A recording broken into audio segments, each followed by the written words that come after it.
Hi guys, I of course am the Legendary SMYLZ, and this is Cold Hard Cast. Did you know right now in the year 2022 in the state of Texas that it is currently illegal? There's an actual law on the books that states that a person in Texas is not allowed to own more than 6 dildos. I am not lying. We're going to figure out and explore the reasoning behind this law and why it exists. Let's do the damn thing. All right, so here I am. I'm playing around on the internet, just looking for stuff. And I come across this article on the Daily Dot. And that article highlighted a very interesting tweet. And the tweet read, "There is no limit to the number of guns you can buy in Texas, but there is a limit to the number of dildos you can own." And I found that to be pretty interesting. Of course, the tweet is in reference to the current flame war that they have on social media, the big old gun debate that always happens every time there's a mass shooting or a school shooting, the pro-gun people versus the anti-gun people, and they start spitting their little talking points at each other. Most people are arguing about like 3 different things at one time, but you know how social media works. And I thought to myself, no matter how you feel about guns, even if you are pro-gun, this tweet, if it is true that there is a law in Texas that says you can't have more than 6 dildos, that has to sound stupid, right? That does not help the pro-gun argument. Sure enough, the person that tweeted it put a link to an article of a website called Onward Texas. And the headline reads, "Is it illegal to own more than 6 dildos in Texas?" Yes, it is. And the article went on to say that back in 2007, Ted Cruz, who is now a Texas senator, once defended a case where he was trying to make the argument that no one should own more than 6 dildos because it implies that they're trying to buy or solicit sexual toys, sex toys. And if you own more than 6 dildos, that means you are trying to pump it. You're trying to sell it. You're trying to commercialize it, which is illegal in Texas. Right? Ted Cruz's team, he had an actual team make an argument for this law, saying that they have no problem with people using sex toys in the privacy of their own home, but the ability to buy and sell sex toys in Texas, it shouldn't happen because they're trying to protect public morals. I actually read the law, and it's part of the obscenity law in Texas. I read the whole entire statute, and it all boils down to two things. It's a lot of religious morality involved, and of course, the protection of children. Now, I'm all for the protection of children parts of the statute, where they talk about protecting child from sex trafficking and child pornography and all that. Anything dealing with children, I am all for it.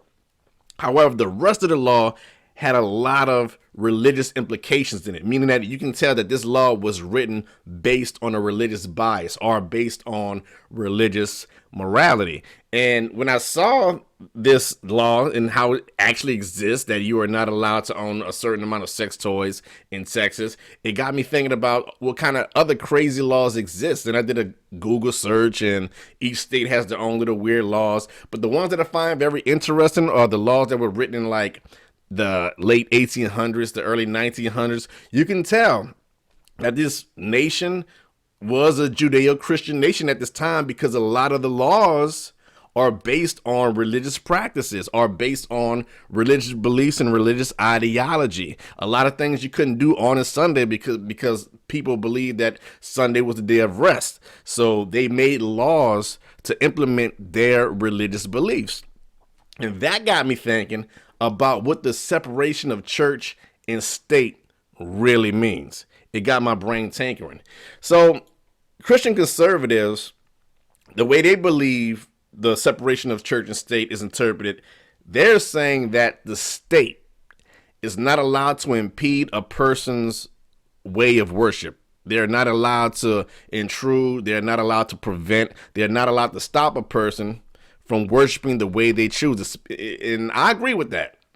The state should not impede on anybody from any religion to worship the way they want, assembling to worship the way they want, and living their life by their religious beliefs, especially if it's not harming other people.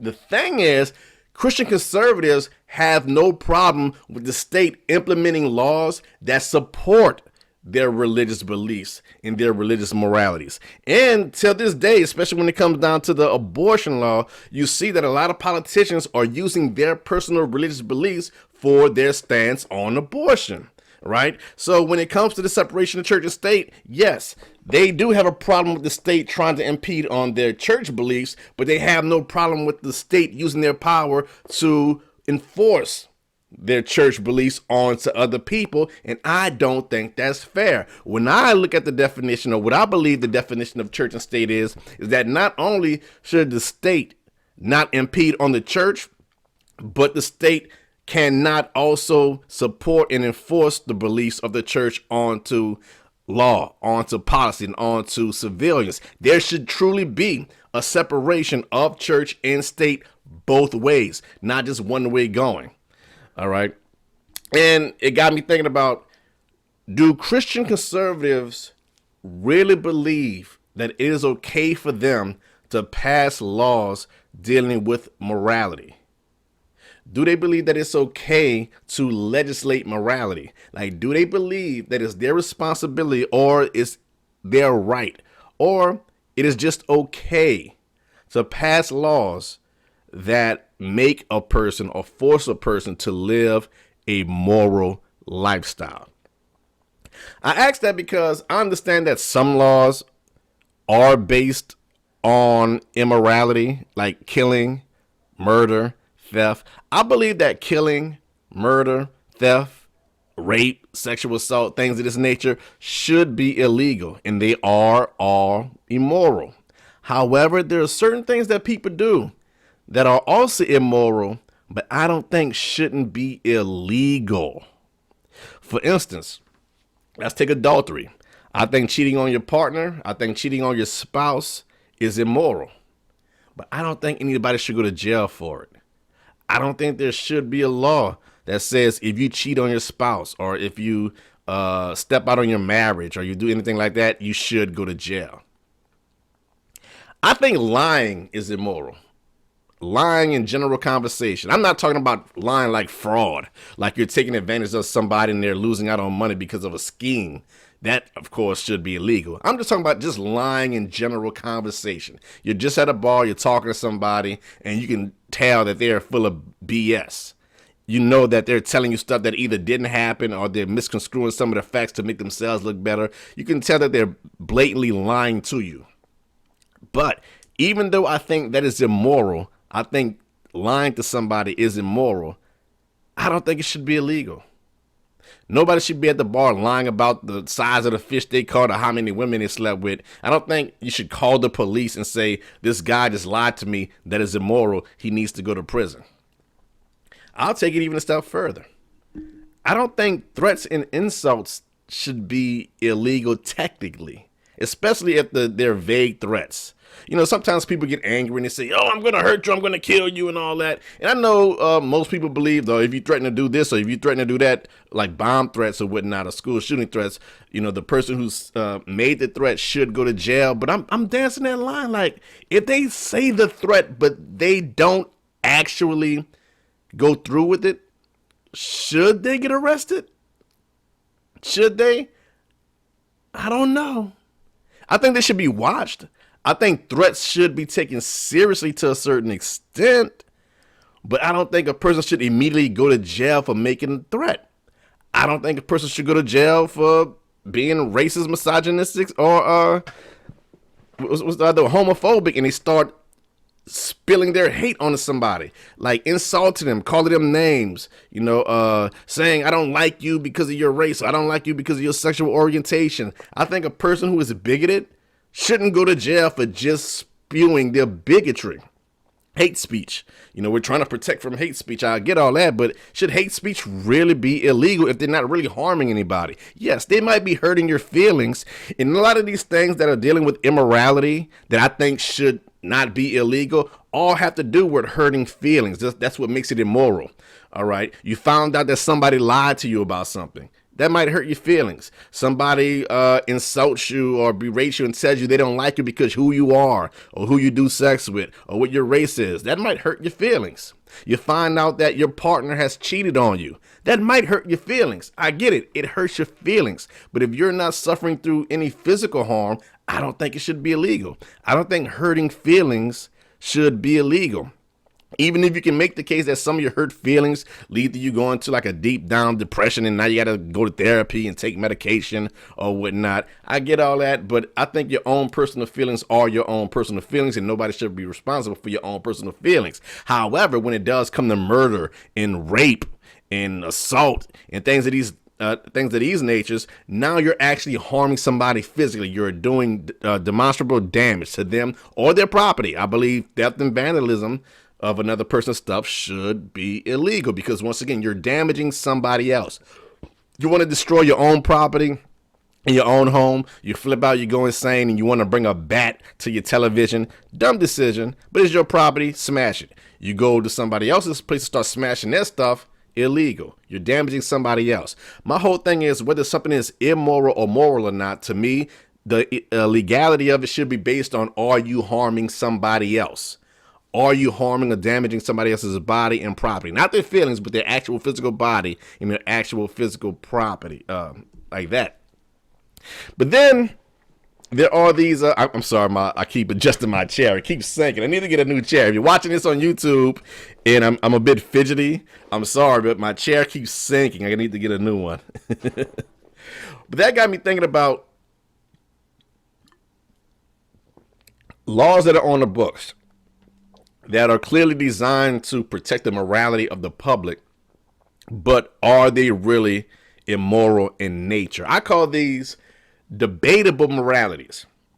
Now, if you are a Christian, yeah, these are immoral to you. You may consider these sins, all right, based on your religious beliefs. But you have to open your mind and look at it from a person's perspective who isn't really religious and they're just going about their day.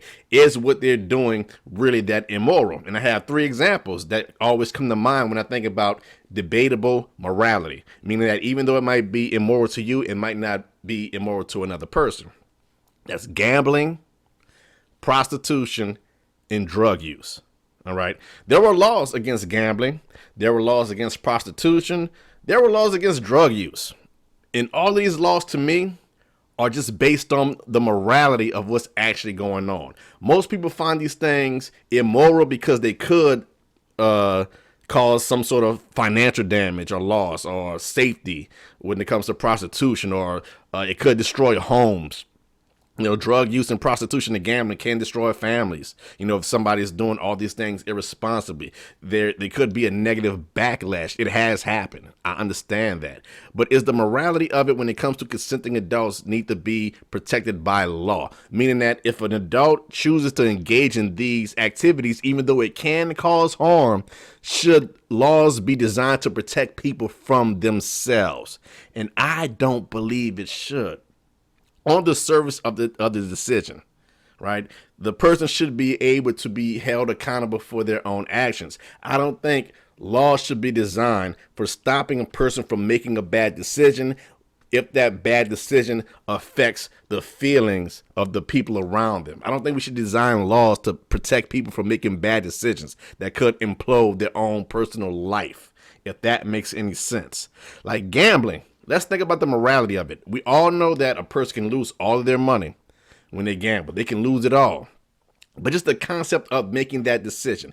If a grown adult of sound body and mind wants and chooses to use his own money that he has earned, his money that he possesses, if he chooses to want to risk it all with the intentions of either making more money back or accepting the risk that he could lose it, what is immoral about that decision? What is immoral about accepting the risk?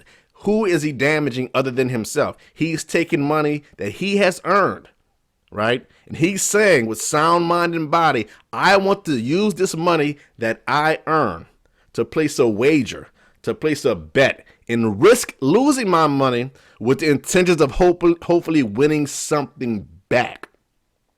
The idea of choosing to use something that you own to take a risk, the idea of using something that you own to hopefully benefit from it, what is immoral about that? Especially if you understand the odds, you understand the risk. Because the way I see it, we take gambles every day. It's not just blatant gambling like we're going to the casino. We take little gambles every day. Like when you want to try a new product, you go to the store, you take your hard-earned money, and you say, you know what? I've never tried this flavor of cereal before. Never tried this flavor of soda. I've never tried this food. I may like it. I may not.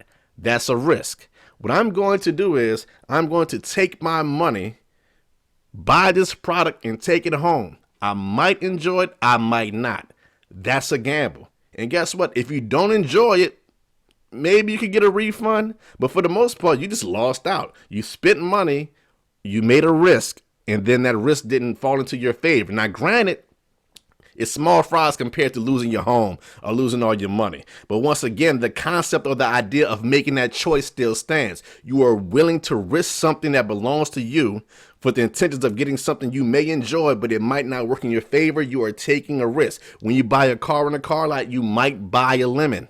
And especially if you agree to buying something as is, you are taking a risk. You are accepting a risk. And why should gambling be any different? Taking something that you own to barter or wager for something in return that you might not get back.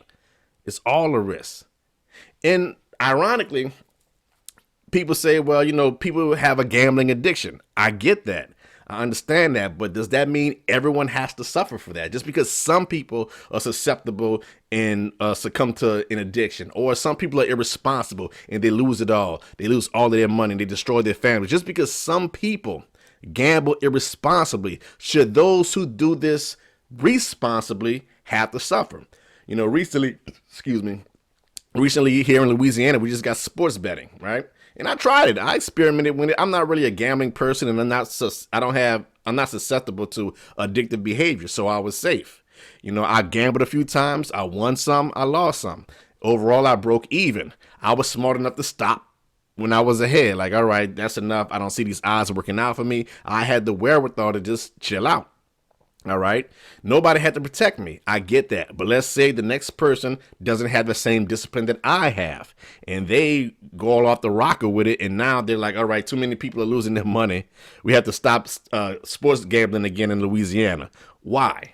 Just because a few people, couldn't handle themselves. Now the people who did it responsibly has to. I get that the morality thing to do is we have to protect these people from themselves, but I don't think that's the state's or the government's responsibility. I think we have an obligation to protect people from each other, right? I think the laws that are against murder and killing and sexual assault and rape and vandalism and theft, I think those laws are great because they're designed to protect people from an outside source, an external source. But if you want to implode yourself, I think that should be up to you. All right.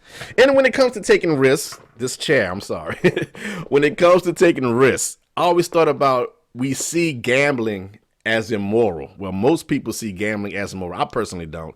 But a large part of society see gambling as immoral, risking their money for something and they might lose it all. But those same people don't see risking lives as immoral, especially if you're a first responder. Firefighters, military, police officers, they're not risking their money, but they are risking serious injury. And they are risking their lives when they do their job.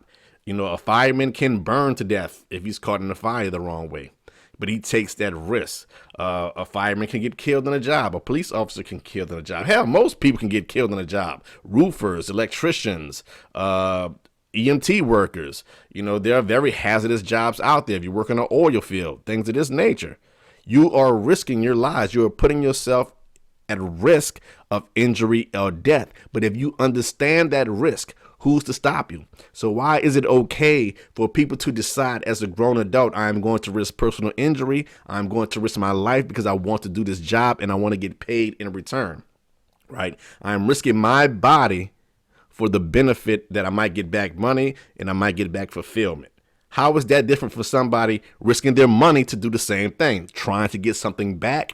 and trying to get that feeling of fulfillment when they do get something back, knowing that they could lose it all. This person, the gambler, can lose their money, their home, their car, or whatever, and destroy their family. This person over here can lose their life, their leg, their arm, their head, and also still destroy the family by dying. Yet we see one risk as moral and one risk as immoral. Prostitution. Once again, I can understand if you grew up religiously, you can see prostitution as immoral because prostitution has destroyed families. Prostitutes put themselves in danger. There are a lot of bad things that spawn from prostitution. But just the concept on the surface, is it really immoral? Here's one person saying, I will give you money in exchange for sexual gratification, or vice versa. Somebody offering sex, saying, I will give you sexual gratification in exchange for money. If both parties agree, who's losing out? Who's the bad guy? If one guy says, yes, I'm willing to give you money in exchange for sexual gratification, and the other person says, yes, I'm willing to take your money and I will give you sexual gratification, it seems like they're both meeting in the middle. No one's losing out. They're both in agreement. They both have it to risk, and they're okay with it. Who's the bad guy? Who's the villain? What is evil about two people agreeing to something like that? What is bad about that? They're both accepting risks too. So in this case, prostitution, they risk sexually transmitted disease. That's a risk. In most cases, the prostitute are risking their lives because some of these Johns might take advantage of them, kidnap them, harm them, or whatever, might get a little bit too rough. Even the John is taking a risk because prostitutes have set up Johns for robberies at hotels. These things have happened. But if they accept the risks, knowing that, is it really up to us to protect them from making that decision? If the prostitute and the John both say, I understand the risk. I understand that she might rob me, or she's saying, I understand that he might kidnap me or kill me. I understand that we both might get an STD. We understand these risks, but as grown adults, we accept these risks because we want a reward in return. The John is willing to risk STDs and potential robbery for sexual gratification and is willing to give up money to do it. The woman is willing to accept money and give sexual gratification with the risk that she might get decapitated, but they both accept the risks. If they both accept the risk, don't they have that choice as grown adults? Right? They do have that choice. I don't see anything immoral about accepting risks that put you in harm if you have the right to do so. Drug use. All right. Yes, drugs cause harm. We've seen it. Drugs destroy a family. We've seen we see it all the time. Crackheads, heroin addicts. It has an addiction thing. But once again, is it the state's job to protect people from themselves? We all know drugs are harmful, but is it the state's responsibility to say, no, you can't partake in it because it is harmful? We have to protect you from yourself. Now, some people are saying, no, the laws against drugs aren't to protect those who do drugs. They're to protect the loved ones of them around them, because drugs can cause their family members to, steal from them, and drugs can cause their family members to be put in harm's way or whatnot. It's not about protecting the person doing the drugs. It's about protecting the people around him, because when they get on drugs, they might get a little irresponsible. Once again, is that our responsibility to do that? All right. I don't think it is. I think you should be able to do what you want to do with your body. I think all drugs should be legal. I'm very libertarian on that. I know people think I'm crazy, and I'm not saying that everybody should go out and just start doing drugs. And even if we made all drugs legal, I don't think there's going to be this big old crack heroin epidemic. Everybody just starts getting on it. I think people will be responsible for the most part. Of course, some people might want to experiment. However, I don't think it's immoral for a person to choose to hurt themselves. I drink.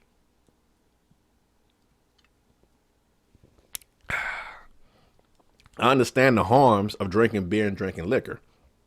I understand the risks. I understand what it does to my body. I've been drunk plenty of times. I've been hovering over a toilet plenty of times. I know it's pretty much poisoning myself, but I'm a grown-ass adult, and I'm choosing to make that decision, and I feel the same way with all drugs. Yes, I've had arguments with my family about the way that I drink, and I get it. They don't like it. But once again, I'm a grown ass man. Uh, am I making a dumb decision by drinking? Possibly. But aren't we allowed to make dumbass decisions? Aren't we allowed to make mistakes? Aren't we allowed to do things that are completely moronic as long as it doesn't affect or harm another person? Yes, my family's feelings are hurt that I drink the way I do. But screw their feelings. I am not damaging them in any way. I'm not using their money to drink. I'm not asking them for money to drink. I'm not going home and fighting with my family.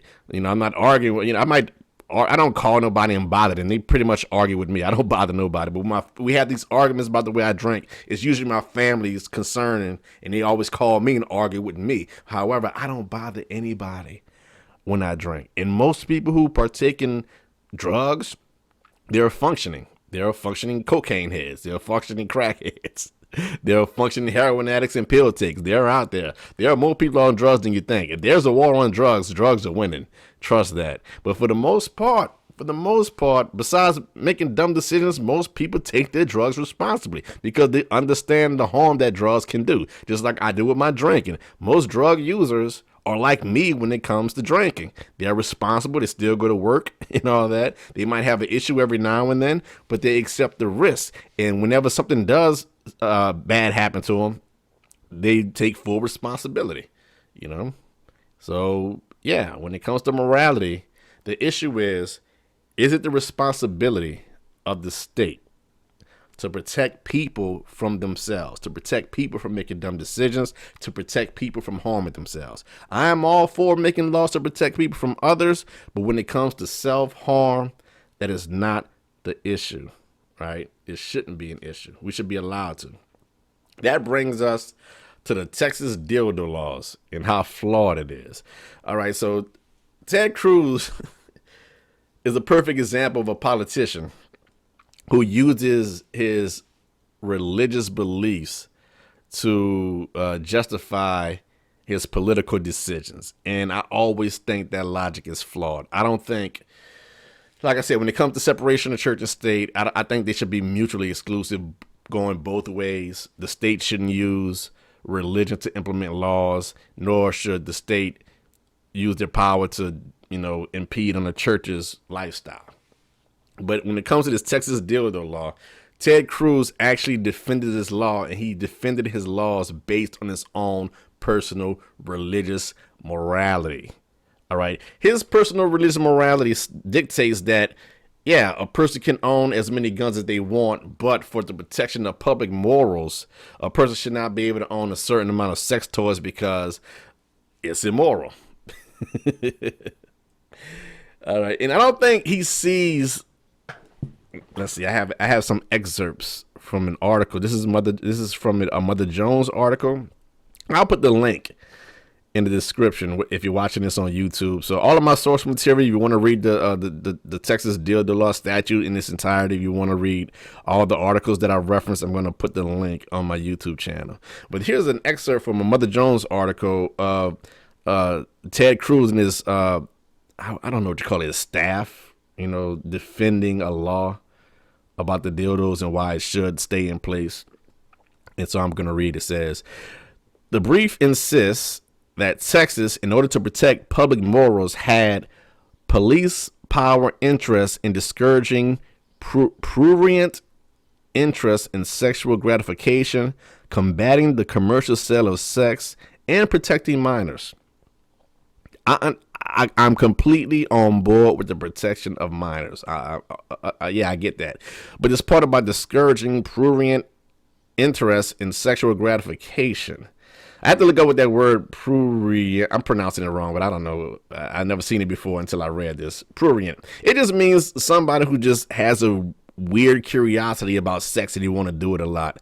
And the team said, Ted Cruz's team said, there's a police power interest to discouraging prurient interest in sexual gratification. Like how? Like what do they think is going to happen? Just because somebody wants to explore their sexuality. I really want to know the thinking behind this, other than just religious morality. The article continues.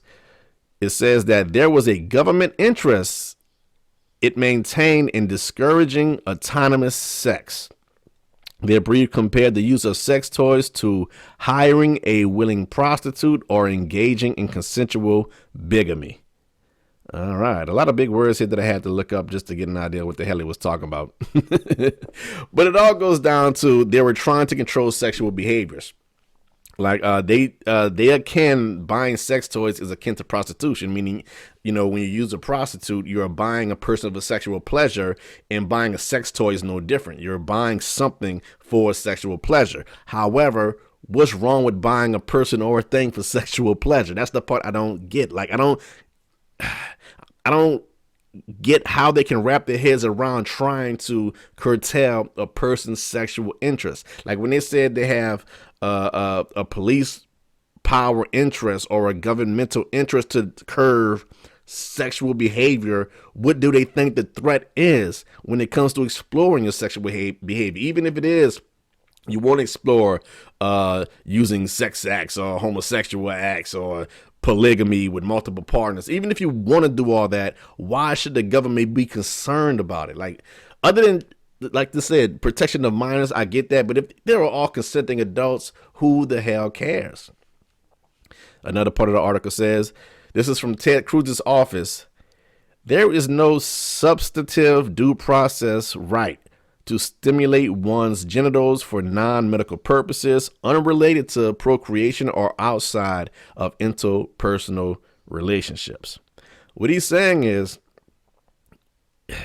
in all intents and purposes, a person does not have a right to masturbate. There's no rights to masturbations, so masturbation cannot be protected by the Constitution. Meaning that the reason that this law should stand, the dildo law should stand, because you're using these dildos for your self-pleasure, but there's no constitutional grounds on you being able to protect yourself from using. This is crazy, dude. But I guess the whole pursuit of happiness thing didn't pop up into his brain, because that's what I think it is. Like, if you want to buy a sex toy, right, you're trying to do it because you're trying to pursue some sort of happiness. But it's weird because Ted Cruz team also says that they have no problem with the person using sex toys in the privacy of their own home. However, by making it illegal to buy and sell sex toys in Texas, how the hell is somebody from Texas supposed to get it to their homes? And that's that circular logic that I don't like when people use their own personal morality when it comes to writing laws. On one end, you're trying to say, no, we don't have no problem with people using these sex toys in their home. We just have a problem with people buying and selling sex toys in our state. Like, what? Why? Like, why do you care so much? Especially when you're saying, all right, yes, we need to curtail the sale of these sex toys, but when it comes to guns and ammunition, no, have at it. You can buy as many as you want. That's protected by the Second Amendment. But isn't the pursuit of happiness? Maybe the people buying sex toys are trying to pursue happiness. But anyway, the court filed that, yeah, we're not going to worry about what Ted Cruz is saying. Even though the law is still in the books, nobody really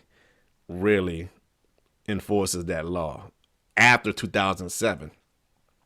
Here's something that happened in 2004. This is an article from the CNN Law Center, right? This happened with a woman.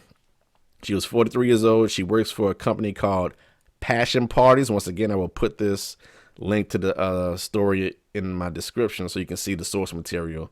But it's a woman named Webb. Webb, 43, was arrested in November by 2 undercover officers for selling sexual toys and charged with violating Texas obscenity laws. She could face up to a year in jail and fine $4,000 if convicted. Webb is a representative for Passion Parties, a California company marketing potions, lotions, and sexual toys sold at gatherings to mimic Tupperware parties. I have a Tupperware party story too. It's pretty funny. So women over 18 met in a private home for what the company calls a girls' night of giggles and fun, during which products designed to enhance sex lives are sold. And it was not a secret in Burleson. I don't know how to pronounce that town name. I'm going to call it Burleson. It was not a secret in Burleson, a small town near Fort Worth, that Webb sold vibrators, edible creams, and racy lingerie. But not everyone was happy about it. According to the report in the local media, police said a few residents who they declined to identify themselves, cowards, who declined to identify themselves, lodged complaints. A few prominent citizens with strong Christian beliefs were angered by Webb and her activities and asked police to investigate, local media reported. Two undercover police officers posed as a couple trying to spice up their love life, and Webb sold the woman a vibrator. Webb instructed her on how to use it and explained how it could enhance their lovemaking, and that's when she got in trouble. The undercover police officers arrested this woman for selling a sex toy in Texas. Now, this goes to what I was talking about when it comes to separation of church and state. This town, Burleson, was so hardcore religious that somebody doing something that they thought was immoral involving sex toys, they had no problem using the power of the state to get them arrested. Meaning that instead of just letting them live their lives and letting these people at this party enjoy their party, they were so angered by the prospect of somebody doing something that they thought was immoral. They called the state. They called the police. And the police acquiesced. The police actually said, here's what we're going to do. We're going to take time and use resources. We're going to go undercover. Police, people that work for the state, had no problem acting, and pretending to be a couple to infiltrate this party that was intended for fun and giggles, just to set up this woman that is selling sex toys, and got this woman arrested. Once again, where was the separation of church and state? Yes, we get it. The state is not supposed to impede on the church, but now you are using the power of the state to implement your church beliefs. There was no reason why the police should have went to this extreme lengths to arrest these people just because they wanted to do something that the religious people of that town thought was immoral. Nobody was getting hurt. Nobody was getting killed. Nobody was vandalizing property. This party happened at a private home. Nothing, I guess I was about to say nothing they was doing was illegal, but the law is still on the books that selling sex toys is illegal. So technically, yes, what she did was illegal. But did she really meant to do harm? But just think about that. Just think about that. This was recent. This was 2004. This was 20 years ago. This is how recent this is, that Christians were willing to use the power of the state to enforce their religious beliefs on somebody who may not agree with their religious beliefs. And that's where the real separation of church and state should be. Not just being protected from the state to be a church, but also the church should not be able to use the power of the state to implement their will.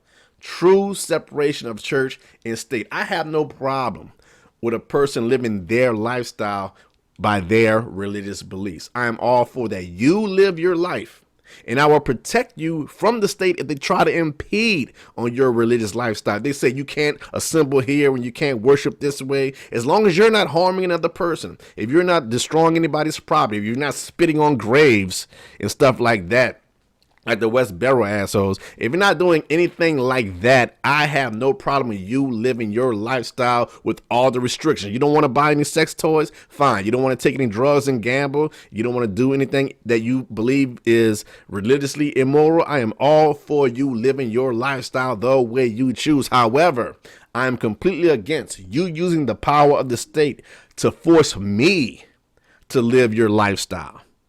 That's where we have an issue. That's where we have an issue. Look, I understand that a lot of things that I do are harmful to myself, but I choose that responsibility. Have the open mind to know that I'm choosing it for myself, and you have no right to protect me from myself. That is my responsibility. I have the right to do what I want to do with myself, and you don't have the right to stop me from doing what I want to do to myself, even if what you're trying to do is in my best interest. I have a right to make bad decisions. It's not your right to stop me from making bad decisions if they're not harming you. If I'm trying to harm you, stop me, by all means. If I'm trying to sexually assault you, rape you, steal from you, vandalize your property, if I'm trying to kill you, please, by all means, stop me. Please, by all means, use the power of the state to stop me if I'm trying to harm you. But when it comes to me, leave me alone. Don't bother me. Let me make my bad decisions. Thank you for listening and watching Cold Hard Cast. I am, of course, the Legendary SMYLZ. You can follow me on social media. On Twitter, I am Chris Coleman 957 at Chris Coleman 957. On Instagram, it's Smiles on Stage. All one word, Smiles on Stage. SMYLZ is spelled SMYLZ. Smiles. You can hit me up in the comments. Oh, my YouTube channel, you can subscribe to it. It's Chris Coleman, of course. So yeah, hit me up in the DMs or make comments if you want me to cast about something specific. I might just do it. Other than that, alrighty then, guy. Bye-bye.